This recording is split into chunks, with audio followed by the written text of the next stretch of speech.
Mesdames, Messieurs, bonjour. Très heureux de vous retrouver pour cette nouvelle émission Power Boost. Alors vous allez le voir, on va reprendre certaines innovations que l'on a sélectionnées pour vous lors du dernier CIMA. Mais sans plus tarder, je vous invite à retrouver notre rubrique Les News en partenariat avec l'hebdomadaire Machinisme Actualité.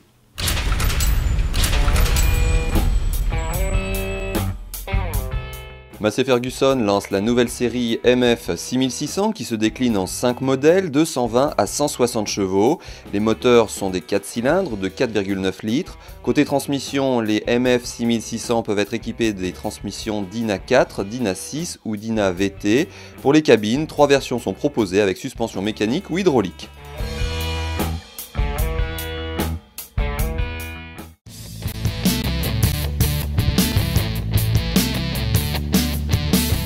La société Podia a depuis décembre 2012 la distribution sur le marché français, belge, luxembourgeois, africain, francophone, chilien et équatorien des tracteurs de la marque Belarus. La vente se fera via un site internet et le SAV sera assuré par un réseau de réparateurs intervenant dans le secteur des camions. Belarus proposera en France une gamme de 6 tracteurs low cost de 95 à 350 chevaux.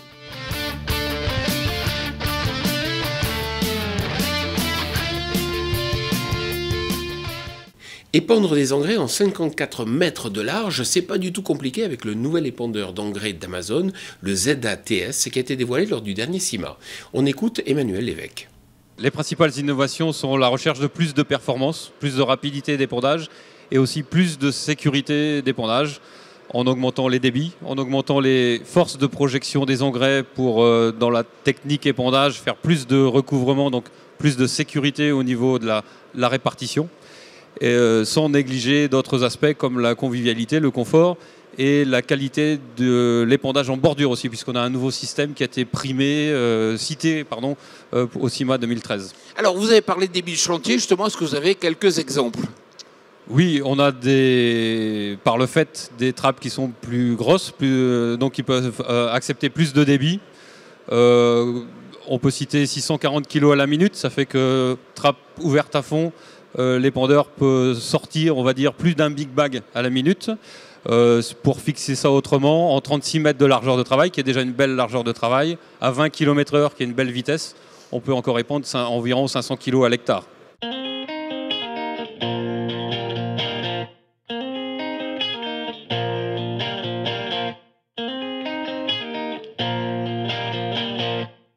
De Sangos, qui est un spécialiste de la protection des plantes, a décidé de développer son propre matériel pour garantir la qualité d'épandage de ses granulés anti-limaces.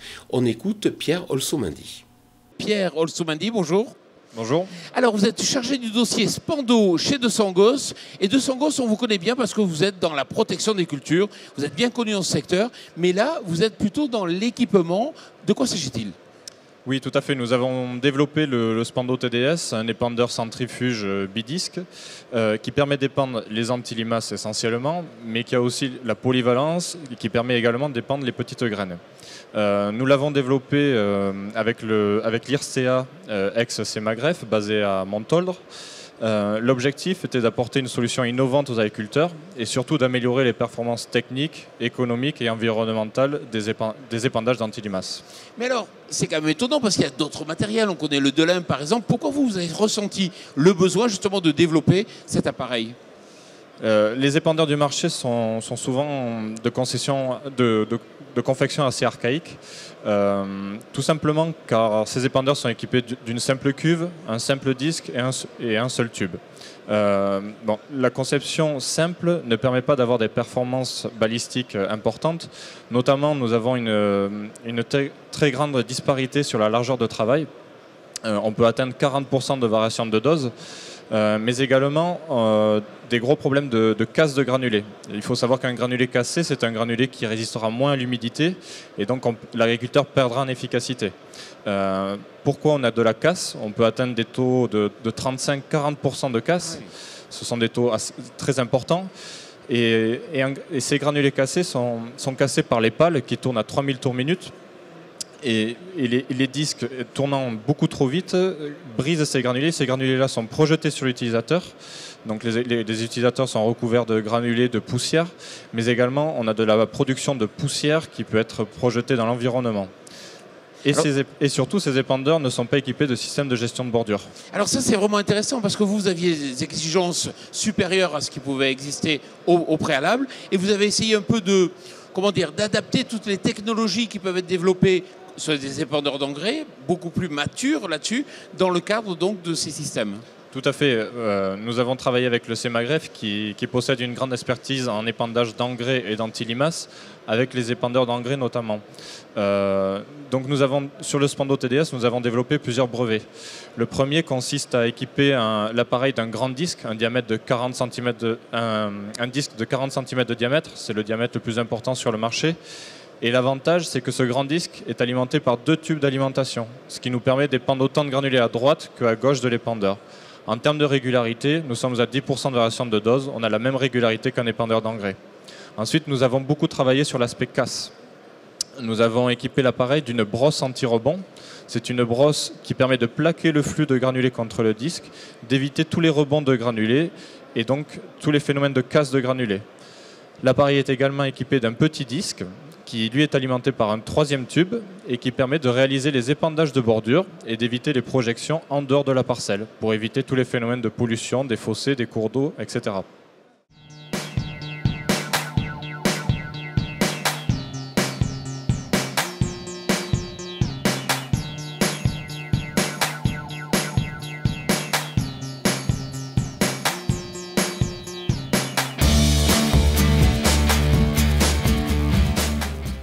Voici la rubrique Interview.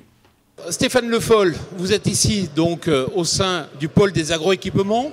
Ça regroupe toute la fédération effectivement des constructeurs, l'AXEMA, les distributeurs, le CEDIMA, la Prodema qui fait la promotion des métiers du machinisme et effectivement UbiFrance pour l'export. Vous savez que c'est une filière qui exporte 70% aujourd'hui de sa production. On parle souvent du secteur industriel qui ne va pas très bien. En voilà un qui marche bien. D'abord, c'est une bonne nouvelle. C'est vrai, comme vous l'avez dit, dans un moment qui n'est pas facile, moment de difficulté. On en a discuté dans les différents stands.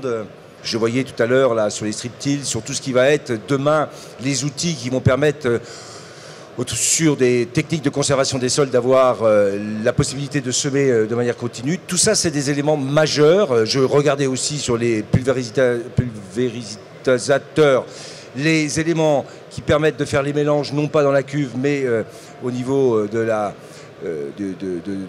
rampe. Et donc tout ça, c'est très important. On améliore les conditions d'utilisation, on diminue les volumes qui sont utilisés, et on est parfaitement dans l'objectif, être performant économiquement et performant écologiquement. Et donc ce secteur, effectivement, il est très important. Comme chaque semaine, on retrouve une équipe qui a participé au concours Champs-Élysées.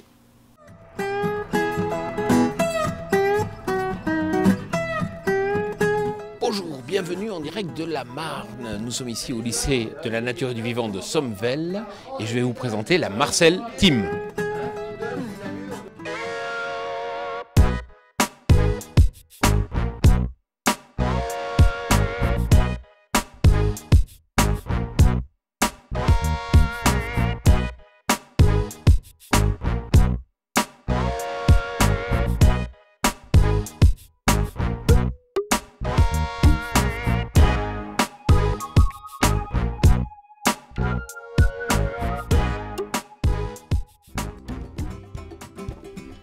Bonjour. Bonjour Kevin. Kevin, ici c'est votre espace de vie, votre espace de travail aussi? Oui, donc ici nous avons une chambre, donc on est par deux, et donc c'est là où principalement on travaille pour nos temps libres. Et comme là, je vois, c'est en plein boulot, rapport de stage? Oui, c'est ça. Donc voilà notre lieu de travail, et puis nous avons aussi un œil sur la nature en même temps.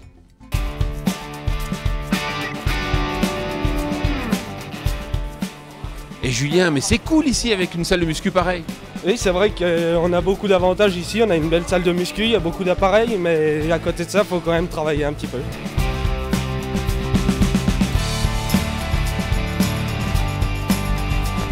Thomas, j'ai vu la salle de muscu qui est super, j'ai vu l'internat, maintenant je vois un tracteur équipé GPS, ça va? Ah bah oui, nous avons une exploitation qui est très bien équipée et très bien fournie en matériel, qui nous permet vraiment de pouvoir bien étudier notre futur métier, en étudiant les différentes cultures exploitées au lycée. Et puis c'est une ferme modèle, car c'est d'ailleurs une ferme pilote et qui est classée agriculture raisonnée. Marcel Leherle, bonjour. Bonjour. Alors vous êtes prof d'agronomie ici, d'où est parti ce projet donc déposé dans le cadre du concours Champs-Élysées? D'où est parti le projet? Eh bien, on parle beaucoup d'agriculture durable, on parle beaucoup d'agriculture bio, etc. Nous sommes dans une région de grande production.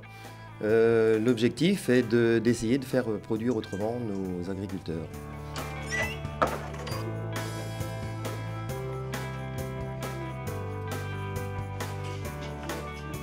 Paul, nous sommes ici au CDI, mais on peut parler quand même doucement. Comment, concrètement, vous avez fait pour débuter votre projet? Alors on est parti sur l'agriculture biologique. Pour cela, on a d'abord débuté par un peu de recherche ici au CDI. Ensuite, on a été directement voir les techniciens de la Chambre d'agriculture pour voir la faisabilité et comment on pouvait adapter les systèmes écologiques à l'exploitation du lycée. Et tout le secret, ça a été de voir sur le terrain pour avoir des informations fiables. Xavier, justement, vous êtes allé à la rencontre d'agriculteurs? Oui, on a la rencontre d'agriculteurs. On allait voir justement des fermes bio qui sont convertis depuis peu de temps, et donc on allait voir sur le plan économique et pratique si c'était possible justement de faire cela, et ça nous a justement permis de voir avec les connaissances d'agriculteurs. Frédéric, ce qui est intéressant, c'est que vous êtes fils d'agriculteur et justement chez vos parents il y a eu cette conversion. Alors voilà, tout à fait, donc ça fait 10 ans qu'on a démarré la conversion, alors ça m'a permis d'acquérir une expérience et des connaissances que j'ai pu partager à mon groupe pour réaliser au mieux notre projet de conversion.